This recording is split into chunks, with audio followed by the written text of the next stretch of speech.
अगले सुनो, हजरत अब्दुल्ला बिन अब्बास रज़ियल्लाहु फरमान, अब्दुल्ला बिन अब्बास भी हैं, अब्दुल्ला बिन मसूद भी हैं, अब्दुल्ला बिन ये अब्बास यानी अब्दुल्ला बिन उमर रज़ियल्लाहु भी हैं।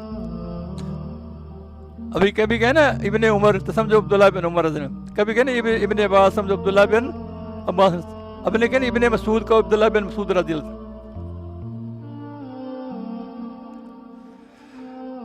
हजरत अब्दुल्ला बिन अब्बास ने इरशाद फरमाते हैं कि 2 रकातें जो दिल बस्तगी के साथ अदा की जाएं उस तमाम नमाज से अफजल हैं जिसमें सारी रात गुजार दी लेकिन दिलचस्पी ना थी।